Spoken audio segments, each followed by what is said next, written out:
یقین په الله وکړه خفه شم.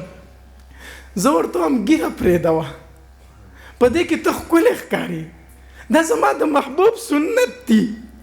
دې چاړه راواخلي، په مخ باندې روکاږي، هغه مبارک ویښتو د هغې نالۍ ته ورتاو کې، په کومه نالۍ کې چې واړه بول بهیږي، او دې په شیشه کې ځان ته وګوري، وایي زه ښکلی شوم. زه وایم تا د هغې پیغمبر سنت ځمکې ته ورتاو کړو چې کوم پیغمبر ویل وی تر هغې پورې به زه په جنت کې قدم کېنږدم تر څو مې چې د ځان نه ټول امتیان مخکې نه دي داخل کړي. زه هم تا د هغې پیغمبر سنت ځمکې ته ورتاو کړو چې هغه په زنکدن کې چغه واله امتي امتي. زه هم تا د هغې پیغمبر سنت ځمکې ته ورتاو کړو چې په میدان محشر کې به هر پیغمبر وایي نفسي نفسي، زما محبوب به وایي امتي امتي. هغې پیغمبر سنت ته ځمکې ته ورتاوی، ته په شیشه کې ځان ته وګورې زه ښکلی ښکاره شومه. دې علماو ته وګورئ دا څومره ښکلي په دې ګیرو کې ښکاري، ولې ګیرې خرئ. الله مونږ جنازو له لاړ شو،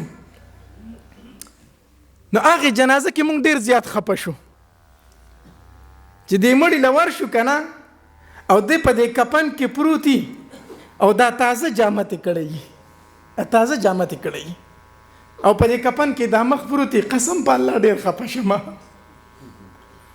تا نه به په قبر کې تپوس کېږي چې رب دې څوک دی، ته به وایې الله. دین دې څه دی؟ اسلام. د چا امتی؟ د نبی علیه الصلاۃ والسلام. فرشتې به وایي یاره دا خبرې دي دروغ ښکاري، ځکه چې نه په اسلام جوړې او نه د نبی علیه السلام د امتي په شانتې جوړې.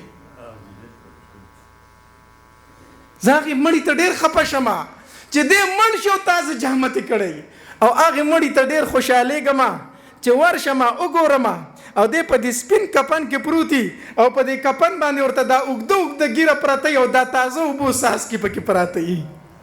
ډېر خوشحاله شم دغې مړي ته چې دا سنت ږیره یې په دې مخ باندې پرته وي، وایي دا فرشتې به په خپله ووایي چې دا امتي د جانان دی، د هغه سنت یې په دې مخ راوړي، دې شکل و صورت ته یې وګورئ دا د نبي علیه السلام امتي دی. هغې مړي ته ډېر خوشحالېږم. زه خپلو نوجوانانو ته وایم د الله دپاره دا ږیرې پرېږده. دا ږیره خریل داسې ګناه ده چې هر ټیم د سړي سره موجود دي. په مانځه باندې ولاړ یو دا ګناه در سره موجود ده. ږیرې پرېږدئ خالقانو، دا خوند کوي، دا زما د جانان سنت دي، دا زما د محبوب سنت دي. دا ږیرې په مخ باندې ډېر زیات خوند کوي. ږیرې پرېږدوئ ښه، نبی علیه الصلاۃ والسلام راضي کوي. انشاءالله چې د چا ږیرې دي خو دی مبارک مو شه، خو چې د چا نشته پرېږدو به ږیرې که نه، لاس اوچت کړئ را سره که نه ږیرې به پرېږدو که نه، انشاءالله ږیرې به پرېږدو. دا د نبی علیه الصلاۃ والسلام سنت دي. هلکانو دا ږیرې پرېږدئ، د مرګ هېڅ پته نه لګي. دی وایي زه چې بوډا شم ږیره به پرېږدمه.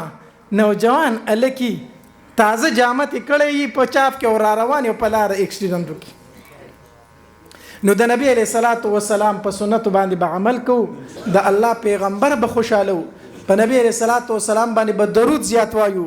دا څو واقعات مې د سیرت درته ځکه بیان کړو چې سیرت د نبی علیه الصلاۃ والسلام مطالعه کوئ، د صحابه کرامو سیرت مطالعه کوئ. د دین اسلام دپاره ډرامې مه ګورئ، د دین اسلام د تاریخ دپاره څه مه ګورئ؟ ډرامې مه ګورئ. د سیرت کتابونه مطالعه کوئ، مستند کتابونه موجود دي د علما کرامو چې د نبی علیه السلام د سیرت نه او د صحابه کرامو د ژوند نه خبر شئ. باقي ماته چې په دې چټ کې کومه خبره شوې وه نو زه خو لږ خفه شوم، یاره دا خو تاسو زیاتې کوئ. په دې مسجد کې درس قرآن هم کېږي او درس حدیث هم کېږي که نه، نو داسې بختور یې چې الله داسې امام درکړی دی چې درس قرآن هم کوي او درس حدیث هم کوي. بختور یې، قسم په الله چې بختور یې.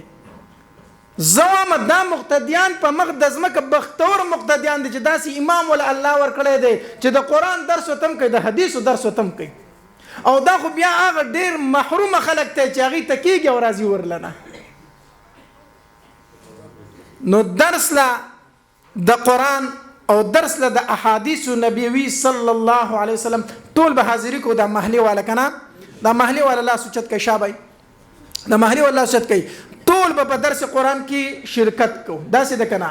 احادیث مبارکه ول برازو او د خپل علاقې د علماو سره مینه کوي د خپل علاقې د علماو سره څه کوي د لری علماو راتلو ته هیڅ ضرورت نشته د خپل علاقې د علماو سره څه کوي مینه کوي حدیث مبارک کې راځي وای د حافظ قرآن سره پرشتي ګرځي د حافظ قرآن سره څه ګرځي نو استاد د جمعات امام چې ستا په کوڅه باندې تیریږي ستا په کوڅه کې پرشتي ګرځي ستا د جمعات امام چې په کوڅه تیریږي نو ستا په کوڅه کې څه ګرځي پرشتي ګرځي نو د بل چا ضرورت شته دی د دې امام قدر وکا د عزت وکا حدیث مبارک راځي بس خبر راټولو ما وی حدیث مبارک راځي د عالم نه دی مولا دی به الله د جنت په دروازه کې ایثار کړی جنت کې ویسه کړی جنت په دروازه کې ایثار کړی وي او دا خلک به جنت ته رواني حدیث مبارک راځي اجتمع العالم والعابد یو روایت کې راځي على الصراط بل روایت کې راځي على باب الجنه د جنت په دروازه کې مولوی صاحب الله ودرولې نو ځکه کله کله ما سم خیال لې